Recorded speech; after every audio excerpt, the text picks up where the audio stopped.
नमस्कार। आज के मुद्दे में आप सभी का स्वागत है। मैं हूं आदित्य नामदेव। धर्म सुकून है, शांति है, विश्वास है, लेकिन इसी धर्म पर अगर सियासत का रंग चढ़ जाए, द्वेष की कालिख मढ़ दी जाए, तो फिर धर्म विध्वंसक बन जाता है। हम यह तो नहीं कहते कि छत्तीसगढ़ में ऐसे हालात हैं, लेकिन सियासत, निष्क्रियता और अनदेखी का आलम अगर ऐसा ही रहा तो धर्म और धर्मांतरण दोनों एक दिन नासूर बन जाएगा। इस बात में कोई शक नहीं कि नारायणपुर की घटना को लेकर छत्तीसगढ़ की सरकार ने बहुत संवेदनशीलता बरती, बहुत अच्छे से हैंडल भी किया, लेकिन छत्तीसगढ़ में कई नारायणपुर धर्मांतरण की शक्ल में पल रहे हैं, जो आए दिन प्रशासन के लिए चुनौती बनते जा रहे हैं। ऐसे में क्या यह सवाल नहीं उठता कि सियासतदार ही धर्मांतरण को पाल रहे हैं? पुलिस प्रशासन की अनदेखी की वजह से ही ऐसे तत्व समाज में भेदभाव पैदा कर रहे हैं। कई जानकार हमारी इन बातों से सहमति भी रखते हैं। आज हम चर्चा इसी बात को लेकर करेंगे कि प्रदेश में धर्मांतरण का द्वेष आखिर यहां आया कहां से। क्या एक पॉलिटिकल एजेंडा है? क्या पॉलिटिकल पार्टी के द्वारा पाले गए लोग हैं, या फिर छत्तीसगढ़ की शांत फिजा पर किसी तीसरे की नजर है, जिसे पहचानना भी जरूरी है और उससे निपटना भी। आइए चर्चा आगे बढ़ाने से पहले क्या कुछ कहा पक्ष और विपक्ष ने, आपको पहले सुनवाते हैं। प्रशासनिक अधिकारियों ने बार बार इस विषय को कहा है, चाहे वो सुकमा के एसपी का पत्र हो, कमिश्नर का पत्र हो, कि धर्मांतरण चल रहा है, पर चूंकि राज्य सरकार संरक्षण दे रही है, इसलिए उस पर, उसे झुठलाने का काम, उस पर कोई कार्यवाही नहीं करने का काम राज्य सरकार ने किया। नारायणपुर में 60 शिकायतें हुई, कोई कार्यवाही नहीं की गई। धर्मांतरण की शिकायत हुई इस पर। 15 साल भारतीय जनता पार्टी की सरकार रही है, उन्होंने क्या किया है? हमारी सरकार और सरकार के मुखिया ने तो स्पष्ट कहा है, जो भी शिकायतें आएंगी उस पर कार्यवाही करेंगे। सिर्फ झूठे आरोप और झूठे आंकड़े देने से कुछ नहीं होता। मैं माननीय अरुण साहब जी से कहना चाहता हूँ। तो देखिए, आपने सुना क्या कहा पक्ष ने और क्या कहा विपक्ष ने। हमारे साथ इस पूरी चर्चा में बातचीत करने के लिए तीन बेहद खास मेहमान मौजूद हैं। हमारे साथ घनश्याम राजू तिवारी जी मौजूद हैं, कांग्रेस के वरिष्ठ नेता हैं, प्रवक्ता हैं, बहुत स्वागत करता हूं उनका। हमारे साथ श्रीचंद सुंदरानी जी मौजूद हैं, भारतीय जनता पार्टी के पूर्व विधायक रह चुके हैं, जिला अध्यक्ष रह चुके हैं, और सबसे बड़ी बात है वरिष्ठ नेता हैं, प्रवक्ता भी, बहुत स्वागत करता हूं उनका। हमारे साथ अनिरुद्ध जी जुड़े हुए हैं, वरिष्ठ पत्रकार हैं और छत्तीसगढ़ की हर समसामयिक घटना पर, राजनीति पर पैनी नजर रखते हैं। तो सबसे पहले मैं शुरुआत अनिरुद्ध जी से करूंगा। अनिरुद्ध जी, आज सुप्रीम कोर्ट ने बहुत अहम एक बात कही है। उन्होंने साफ तौर पर कहा कि किसी भी शख्स को यह इजाजत तो है कि वो किसी भी धर्म का अनुयायी बने, किसी भी धर्म का पालन करे, लेकिन धर्मांतरण जो है वो ठीक नहीं। ये बड़ी टिप्पणी है, ये केवल छत्तीसगढ़ के लिए नहीं है, ऑल ओवर इंडिया उन्होंने हर राज्यों के लिए कहा था। केंद्र को यह भी कहा है कि इस विषय पर राज्यों से बातचीत करके हलफनामा दाखिल करे, लेकिन वो हलफनामा अभी तक केंद्र दाखिल नहीं कर पाई। ये तो रही सुप्रीम कोर्ट की बात। दूसरी महत्वपूर्ण चीज, धर्मांतरण, राजनीति और 2023 का चुनाव, क्या इन तीनों का जुड़ाव कहीं आप देख रहे हैं, या फिर ऐसा लग रहा है कि इत्तेफाकन आपस में ये सब चीजें जुड़ती जा रही है? अनिरुद्ध जी, देखिए, आपने जो अभी बात पूछी, आपने जो प्रश्न किया, उसमें दो बातें। एक तो सुप्रीम कोर्ट का आपने हवाला दिया कि मतलब कोई स्वेच्छा से हो तो कहीं कहीं वो नहीं है, लेकिन जबरिया, ये दो अलग अलग चीजें। तो देखिए, स्वेच्छा से वाली बात है तो आप भारत का इतिहास उठाकर देख लें, सैकड़ों साल से ये सब हो रहा है, उसमें कहीं कोई दिक्कत नहीं है। स्वेच्छा से अगर कहीं मैं भी अगर कहीं किसी धर्म में जाना चाहूं तो कोई रुकावट नहीं होनी चाहिए, लेकिन कोई अगर मुहिम चला के, कोई अभियान चला के अगर कहीं कोई ये इस तरह का प्रयास करता है तो निश्चित रूप से आपत्तिजनक है। और हमारे यहाँ दिलीप सिंह जुदेव जी एक बहुत बड़े नेता होते थे, उन्होंने 80 के दशक में शुरू किया था ऑपरेशन घर वापसी। जो ऑपरेशन घर वापसी है, अगर कहीं आप उसका अध्ययन कर रहे हैं, उसके ना गहराई में जाए तो बहुत कुछ निकलेगा। खैर, आपने जो है 2023 चुनाव की बात की, कहीं ना कहीं मैं पहले भी डिबेट में बैठा तो इस बात को मैंने कहा था कि जो है आरक्षण और धर्मांतरण, ये जो है आने वाले 2023 के चुनाव का बहुत अहम मुद्दा होगा।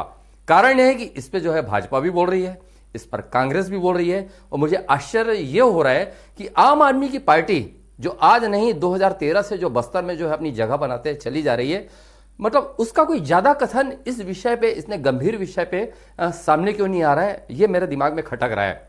लेकिन आदित्य जी, मैं ये कहना चाहूंगा कि स्थिति जो है, मतलब मैं मैं दोनों तरफ के लोगों को, मैं मतलब कमी मैं दोनों तरफ देखता हूं। और ये आखिरी लाइन के साथ मैं अपनी बात पूरी करना चाह रहा हूं कि एक जो है अभी बस्तर में जो धर्मांतरण 1 जनवरी को जो है बहुत मतलब विस्फोट हुआ इस मुद्दे को लेके। उसके बाद फिर ये हुआ कि एक जो है महिला जिसकी डेथ हो गई बस्तर में, और वहां पे डेथ हो गई तो वहां पे उसको जो है दफनाने नहीं दिया जा रहा था। वहां पे ये हुआ कि जो पहला जो पूर्व में जो धर्म था उसके अनुसार अगर कहीं जो यहाँ पे उसका अंतिम संस्कार होगा तो होगा, नहीं तो नहीं होगा। वो 22 साल से दूसरे धर्म को अपनाई हुई थी, मतलब 22 साल। तो पूर्व में किसकी सरकार थी, अभी किसकी सरकार है? तो मैं दोनों तरफ मैं कमियां देखता हूं। जी मेरे साथ बीजेपी से भी जुड़े हुए हैं सुंदरानी साहब, ये धर्मांतरण तो भारतीय जनता पार्टी का फेवरेट सब्जेक्ट रहा है। धर्मांतरण, सांप्रदायिकता, मैं नहीं कह रहा, मुख्यमंत्री ने कई बार कहा है कि नारायणपुर में घटना हुई, आप गए वहां भी राजनीति करके वापस आ गए। आखिरकार इससे होगा क्या? समाज में हिंसा फैलेगी क्या? केवल सत्ता पाना भारतीय जनता पार्टी चाहती है? ऐसा नहीं लगता कि धर्मांतरण का अगर मुद्दा हो रहा है तो बैठकर समाज के प्रमुखों से बात करें, भाई अगर कोई बात है तो बैठकर उसका निवारण करें। ये क्या है, जहां पर भी कुछ होता है डेलीगेशन चले जाता है, केदार का शव रोने लग जाते हैं। ये क्या चाह रहे हैं आप लोग? क्या पूरा बस्तर झुलस जाए धर्मांतरण की आड़ में? देखिए, बस्तर, जशपुर, सरगुजा आज पूरी तरह से धर्मांतरण की चपेट में है। कहीं न कहीं सरकार जो कांग्रेस की है वो धर्मांतरण को प्रोत्साहन दे रही। आप याद करिए आदित्य जी, सुकमा एसपी ने आज से 6 महीने 8 महीना पहले, साल भर पहले एक मतलब खुली चेतावनी भरे शब्दों में पत्र लिखा था कि बड़ी विस्फोटक की स्थिति पैदा होगी। और पुरानी बस्ती की घटना आपको याद होगा आदित्य जी, हम लोगों ने विरोध किया था। वहाँ पे धर्मांतरण का सीधा जबरिया धर्मांतरण के हलफनामे तक के हमने दिए थे पुलिस को, लेकिन सरकार ने गंभीरता से नहीं लिया। उसी की परिणति हुई कि आज नारायणपुर में इतनी बड़ी घटना हुई। भारतीय जनता पार्टी ने नारायणपुर की घटना खड़ी नहीं की, कहीं न कहीं ये वहाँ के नागरिकों ने, वहाँ आदिवासी समाज के लोगों ने इस बात को उठाया। भारतीय जनता पार्टी का तो प्रतिनिधिमंडल बाद में वहाँ पे देखने जा रहा था कि वहाँ क्या स्थिति है, क्यों ऐसी स्थिति पैदा हुई। लगातार धर्मांतरण के मामले, अगर हम बस्तर और सरगुजा की बात करें, जशपुर की बात करें, तो बड़े पैमाने पे धर्मांतरण इस प्रदेश में हो रहा है। अब ये सरकार की जिम्मेदारी है। भूपेश बघेल सर, बीच में आपको रोक रहा हूं, किसी बहुत जानकार ने ये कहा, भारतीय जनता पार्टी 15 साल सत्ता में रही, बस्तर में भी आपका शासन रहा 2003 से 2018। इस समय सबसे ज्यादा तादाद में धर्मांतरण हुआ, सबसे ज्यादा तादाद में चर्चों का निर्माण हुआ। आपके बजरंग दल के लोग, विहिप के लोग इसलिए नहीं बोल पाते थे बहुत ज्यादा क्योंकि सरकार आपकी थी, सरकार का विरोध कैसे करें। 1-2 साल में हुआ धर्मांतरण नहीं है। जो धर्मांतरण हो गया, जो आज मौत हो रही, जमीन नहीं मिल रही है, तब ये सब चीजें सामने आ रही है। कोई आज से धर्मांतरण नहीं हुआ, धर्मांतरण आपके समय भी हुआ है, लेकिन उस समय सरकार थी इसलिए कोई बोल नहीं पाता था। इत्तेफाक रखते हैं इस बात से? आदित्य जी, बिल्कुल ये बात बेबुनियाद है कि भारतीय जनता पार्टी की सरकार में धर्मांतरण हुआ। जब ये संयुक्त मध्य प्रदेश में था, मुख्यमंत्री अर्जुन सिंह जी हुए, दिग्विजय सिंह जी हुए, लगातार विधानसभा का डेटा भी है, सबसे ज्यादा चर्चों का निर्माण आपके चर्चों का निर्माण होना। हम किसी के धार्मिक स्थल को बनने में कहीं रुकावट नहीं डालते। किसी को अपने धर्म को पालन करना हो, अपने धर्म को मानना हो, इसमें हमें कोई आपत्ति नहीं। हर व्यक्ति को अपना धर्म मानने का अधिकार है, लेकिन दूसरे धर्म के लोगों को जबरिया धर्म परिवर्तन कराकर, प्रलोभन देकर अगर धर्म परिवर्तन कराया जा रहा है तो भारतीय जनता पार्टी की सरकार में ऐसा एक भी उदाहरण नहीं आया। लेकिन जब से 4 साल से भूपेश बघेल जी की सरकार है, कांग्रेस की सरकार है, इस प्रकार के कई सारे प्रकरण आए। अभी आपने देखा भी, नारायणपुर की घटना एक इसका उदाहरण है, पुरानी बस्ती थाने का एक उदाहरण है। भारतीय जनता पार्टी लगातार आवाज उठाते रही, लेकिन सरकार का हमको संरक्षण नहीं मिलता, पुलिस का संरक्षण नहीं मिलता, हमारी बात को गंभीरता से लिया नहीं जाता। कांग्रेस पार्टी को वोट बैंक नजर आता है। घनश्याम जी, पहले तो सुंदरानी जी की बातों को थोड़ा गंभीरता से लेना आप लोग शुरू करिए। दूसरी महत्वपूर्ण चीज, जब पता था कि बीजेपी ऐसे मुद्दे उठाती है, क्योंकि ये आपको मालूम है केवल यहां नहीं हर जगह का ये मामला है, कलेक्टर एसपी की कॉन्फ्रेंस में बैठे हुए अनिरुद्ध जी मेरे को बहुत अच्छे से मालूम है, बहुत अंदर से गोपनीय जानकारी आई थी कि एसपी कलेक्टर्स की जब कॉन्फ्रेंस हुई थी तब भी यह मुद्दा उस बैठक में उठा था। हालांकि साल भर हो रहा है उस मामले को, लेकिन तब भी यह बात सामने आई थी कि धर्मांतरण की आग कहीं ना कहीं धीरे धीरे सुलग रही है। क्या ये माना जाए कि आप निपट नहीं पा रहे? क्योंकि मारपीट का एक वीडियो कोंडागांव से भी वायरल हुआ, आपके मोहन मरकाम वहीं से आते हैं, उसी इलाके से, केशकाल से एक वीडियो वायरल हुआ, और यह भी जानकारी साफ तौर पर है कि राज्य सरकार जिस दिन चाह ले, मेरी बात सुनिए घनश्याम जी, जिस दिन चाह ले उस दिन धर्मांतरण पर तत्काल प्रभाव से रोक लग सकती है। चाह नहीं रहे हैं आप लोग घनश्याम जी? नहीं, ये जिस दिन चाह ले, इस विषय को तो मैं नहीं समझ पा रहा हूं आदित्य जी, लेकिन एक बात बहुत स्पष्ट है, नारायणपुर की घटना बेहद निंदनीय है और इस घटना पर जिस प्रकार से भारतीय जनता पार्टी राजनीति कर रही है, और राजनीति क्या मैं कह सकता हूं आग में घी झोंकने का काम कर रही है। और भारतीय जनता पार्टी का चरित्र ही यही रहा आदित्य जी, जहां ये सत्ता पर नहीं होते तो धर्मांतरण के मामले होते हैं, जातिवाद के मामले होते हैं, सांप्रदायिकता के मामले होते हैं। आप देखिए पिछले 4 वर्षों में आपने भी प्रश्न किया कि ये धर्मांतरण की घटना 4 साल की नहीं है, 15 साल आप भी सत्ता में रहे, लेकिन मैं इस बात को बड़े दावे के साथ कह सकता हूं आदित्य जी, 15 सालों में धर्मांतरण के प्रकरण, 15 सालों में चर्चों के निर्माण की संख्या और उस पर की गई कार्रवाइयां, अगर पूरी उसकी तुलना करेंगे तो आपको समझ में आ जाएगा कि 15 साल बनाम 4 साल में धर्मांतरण की ये क्या परिस्थिति आ रही।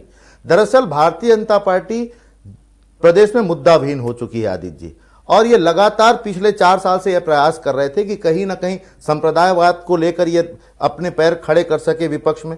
अब धर्मांतरण एक मुद्दा बना, नारायणपुर की घटना निश्चित ही निंदनीय है, लेकिन बीजेपी कुछ भी प्रयास कर ले, कितने भी प्रयास कर ले, ये छत्तीसगढ़ की धरा है। और इन्होंने जिस प्रकार से जातिवाद, धर्मांतरण, सांप्रदायिकता की बीज बोने का जो कुंठित प्रयास किया है, उस प्रयास को छत्तीसगढ़ की जनता ने सिरे से खारिज किया है। ये भाई भतीजेवाद और आपसी सौहार्द के प्रेम से चलने वाला प्रदेश है। सीधे साधे गरीब किसान लोग इस प्रदेश में रहते हैं। घटना हुई है, घटना के बाद लगातार जब भी ये प्रकरण सामने आए हैं, और आपने भी देखा होगा आदित्य जी, मुख्यमंत्री जी ने साफ तौर पर कहा धर्मांतरण के किसी भी प्रकरण में जो भी शिकायतें जाएंगी उस शिकायतों पर सीधे तौर पर कार्रवाई होगी। हम किसी जाति धर्म में बजाय किसी के जबरिया प्रवेश पर कोई सहमति नहीं देते। घटना घटी है, निश्चित ही घटी है, उसकी वही कह रहा हूं, आपको तो पहले से पता है, और जहां जितने लोग राजनीति को समझते हैं सब जानते हैं कि धर्मांतरण, धर्म, संप्रदायवाद ये सब बहुत फेवरेट सब्जेक्ट रहे भारतीय जनता पार्टी के। लेकिन अपन को तो निपटना पड़ेगा ना, सरकार आपकी, आप जब जान रहे हैं सब चीजें होने वाली है तो कड़ाई तो करनी पड़ेगी। कि नारायणपुर की एक घटना नहीं है, धीरे धीरे धीरे सुंदरानी जी यहां पर बैठे हैं, अनिरुद्ध जी यहां पर बैठे हैं, बस्तर में गांव के गांव कन्वर्ट हो चुके हैं। शायद न भारतीय जनता पार्टी को होश न सरकार को होश। सच्चाई यही है कि कई कई गांव पूरे कन्वर्ट हो चुके हैं, और आज का नहीं कई सालों पुराना मामला है। सुंदरानी जी एक्सेप्ट करें ना करें, 3-4 साल नहीं, 10, 12, 15 साल से लगातार यही चल रहा है। हालांकि अब ये चीजें धीरे धीरे नासूर बनते जा रही। घनश्याम जी, मैं वही कह रहा हूं आदित्य जी कि 4 साल की सरकार पर आरोप प्रत्यारोप करने से बात नहीं बनेगी। बात है कहीं ना कहीं मनुष्यता की, जाति धर्म को अपनाने की। उस पर जबरिया किसी प्रकार के भी प्रयास होंगे।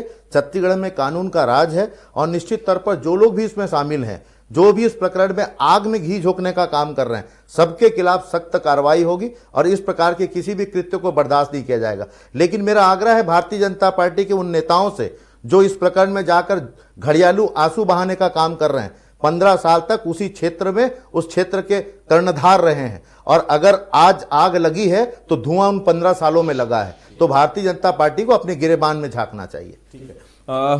सुंदरानी साहब, ये विश्वसनीयता सवालों के घेरे में है आप लोग की, क्योंकि आरक्षण में मौन सहमति, लगातार कोई वक्तव्य नहीं आ रहा। केवल आपको ऐसा लग रहा है जैसा सरकार चलाने दो, लटक गया मामला, अच्छा जितने दिन तक लटके चलने दो। धर्मांतरण पर भी ऐसे ही रुख है, आरोप आप लोग लगाते हैं तो इंकार क्यों नहीं करते? धर्मांतरण पर क्या किया आप लोगों ने अभी तक, ये बता दीजिए। केवल वहां पर जाकर बैठ गए, केदार कश्यप रोना शुरू कर दिए, हमको मिलने नहीं दिया जा रहा है। कोई बीच का रास्ता है कि इसी तरह से जलते रहेगा बस्तर? अरे जो प्रभावित लोग हैं उनसे जाकर मिले, डेलीगेशन दोनों ही पार्टियों का जाकर मिले। शांति पर हम बात नहीं कर रहे हैं, ऐसा लग रहा है केवल, और जो वहां पर चिंगारी है छोटी सी, उसको आग बनाने की कोशिश वहां पर हो रही है। सुंदरानी साहब, देखिए, भारतीय जनता पार्टी कभी चिंगारी और आग फैलाने का काम नहीं करती, आग को बुझाने का काम करती है। भारतीय जनता पार्टी अगर वहां धर्मांतरण के विषय नहीं, धर्मांतरण के मुद्दे पे हम सरकार अगर हमसे कहीं सहयोग मांगे तो हम सहयोग भी करने को तैयार है, लेकिन धर्मांतरण नहीं होना चाहिए। प्रदेश में हर व्यक्ति चाहता है, और कांग्रेस पार्टी इसमें क्यों मौन रुख अपना रही, जब खुद के द्वारा नारायण ये सुकमा के एसपी जब इनको कहते हैं, आज इनका एसपी नारायणपुर का पिट जाता है, पब्लिक से पिट जाता है, वहां के लोगों से पिट जाता है, वहां के आदिवासियों से मार खाता है। तो ये स्थिति आज इस सरकार की है, तो सरकार की जिम्मेदारी। कहा जा रहा है कि आपका जिलाध्यक्ष पीछे था, जिलाध्यक्ष को उसी समय गाड़ी में बैठाकर थाने लाया गया, वो वहां पर क्या कर रहा था? मौका वारदात ही नहीं दिया गया। हमारे पार्टी के नेताओं को, अगर हमारे नेताओं को जाने दिया जाता तो कहीं ना कहीं शांति। एसपी अपनी गाड़ी में लेकर थाने आया, उसके खिलाफ फिर गंभीर धाराओं में अपराध पंजीबद्ध हुआ। वो क्या कर रहा था? देखिए, वो तो ऐसे आरोप लगा रहे हैं, ऐसे केस दर्ज कर रहे हैं, ये तो इस सरकार की परंपरा हो गई। रायपुर में भारतीय जनता युवा मोर्चे कार्यकर्ताओं के खिलाफ FIR दर्ज कर दी, बेगुनाह युवा मोर्चे कार्यकर्ता। तो ये तो इनकी सरकार में अब ये चला चली की बेला है। कहीं न कहीं ये आतंक और भय दिखाकर, पुलिस का डर दिखाकर कहीं न कहीं प्रताड़ित करने की बात कर रहे हैं। लेकिन धर्मांतरण के मुद्दे पे कांग्रेस पार्टी का जो लचीला रुख है, और जहां तक आरक्षण की बात आदित्य जी आपने कहा, भारतीय जनता पार्टी बहुत ईमानदारी पूर्वक चाहती है कि आरक्षण का लाभ आदिवासियों को मिले, और भारतीय जनता पार्टी ने तो 2011 में ही इस लाभ को देना क्या किया। लेकिन आरक्षण के मुद्दे पर ये तो बताइए सुंदरी साहब। नहीं, हमने हम दोनों दल तैयार हैं, आप साइन तो करो कम से हमने कम। विधानसभा में सर्वसम्मति से पारित कराया। आज भी हम आरक्षण के पक्ष में खड़े हैं। राज्यपाल के पास नहीं जाएंगे, लेकिन नहीं, राज्यपाल जी के पास हमारे जाने की जरूरत कहाँ है। राज्यपाल स्वतंत्र है, विपक्ष आप भी विधायक हैं, 14 विधायक आपके पास भी अगर राज्यपाल से चर्चा करनी होगी तो निश्चित रूप से हमारे वरिष्ठ नेताओं ने की होगी, और आरक्षण के पक्ष में ही की होगी। और आरक्षण का हम चाहते हैं कि आरक्षण का लाभ मिले, यहाँ पे सभी लोगों को मिले। ठीक। घनश्याम जी, 2023 में धर्मांतरण बड़ा मुद्दा रहेगा, ये तो अभी से साफ तौर पर नजर आ रहा है। बीजेपी को मास्टरी भी है इस तमाम विषयों पर, आपका मास्टर प्लान क्या है घनश्याम जी? देखिए आदित्य जी, छत्तीसगढ़ में भारतीय जनता पार्टी एक बात को बहुत अच्छे से समझ ले, चाहे वो केंद्रीय गृह मंत्री अमित शाह जी आकर यहाँ की फिजा खराब करने की बात कर रहे हो, या नक्सलवाद को समाप्त करने का दोबारा झूठा जुमला दे रहे हो। छत्तीसगढ़ की जनता, मैंने कहा, भोली भाली किसान जनता है, कृषक जनता है, मजबूर जनता है, धरती का सीना चीरकर अनाज पैदा करने वाले लोग हैं और मेहनत कश लोग हैं। यहां भारतीय जनता पार्टी के कुंठित प्रयास कभी सफल नहीं होंगे, चाहे वो धर्मांतरण का हो, चाहे जातिवाद का हो। पिछले 4 साल में हमने देखा, चाहे कवर्धा की बात करें या फिर पुरानी बस्ती की बात करें, भारतीय जनता पार्टी ने भरसक कोशिश की, लेकिन वे असफल रहे, क्योंकि सत्य की जीत होती है, सत्य की हार होना तय है। एक बात समझिए, हम विकास के मुद्दे पर, किसानों के मुद्दे पर, आदिवासियों के हित के लेके, प्रदेश की उन्नति के लिए गढ़बो नवा छत्तीसगढ़ की परिकल्पना के साथ प्रदेश को मजबूत स्थिति में जो आज इन 4 सालों में भूपेश बघेल जी के नेतृत्व में खड़ी है, और जिसका डंका आज राष्ट्रीय स्तर पर बढ़ रहा है। हम है सुशील आनंद जी, मुझे ऐसा लगता है कि 65,000 का कर्जा अगर मान लो आदरणीय सिंघरानी जी है भी, तो ऐसा कौन सा भारतीय जनता पार्टी शासित राज्य है जहां कर्जा नहीं, वो भी बताइएगा। 50,000 करोड़ का खजाना खाली करके गए हैं आप लोग 15 साल में, और कर्जे की बात कर रहे हैं। कर्जा उन्हीं को मिलता है जिनमें पटाने की क्षमता होती है। विकास के मुद्दे पर हम बात कर रहे हैं आदित्य जी, और भारतीय जनता पार्टी के ऐसे किसी भी कुचक्र से छत्तीसगढ़ की जनता में हमें कहीं फर्क नहीं पड़ने वाला। हम जनता की सेवा करने आए हैं, वायदों के साथ आगे बढ़ रहे हैं, मुद्दों के साथ आगे बढ़ रहे हैं। हम भड़काने का काम नहीं कर रहे हैं, हम आग लगाने का काम नहीं कर रहे हैं, हम घी डालने का काम नहीं कर रहे हैं, और 6 वादे पूरे नहीं किए, जनता को धोखा दिया है आपने पूरे 4 साल में। सुंदरानी जी की आदत नहीं है, मैं थोड़ा सा आश्चर्य हूँ, धर्मांतरण का असर इतना कितना हो गया आज कि ये बीच में बोलने लगे। मुझे ऐसा लगता है कि अभी से बीजेपी इतनी तिलमिलाई हुई है, शायद अमित शाह जी के आके हंटर चलाने का असर है। कंटिन्यू रहिए, कोई दिक्कत नहीं। घनश्याम जी, एक बड़ा सवाल है। देखिए, बहुत साफ है कि बीजेपी इन सब मुद्दों पर खेलती है। आप देख सकते हैं बाकी राज्यों में भी इस तरह के मुद्दे सामने आते हैं, और ये मुख्यमंत्री भूपेश बघेल को, उनकी इंटेलिजेंस की टीम को बहुत बेहतर तरीके से पता भी होगा कि तमाम मुद्दे चुनाव के पहले आएंगे ही आएंगे।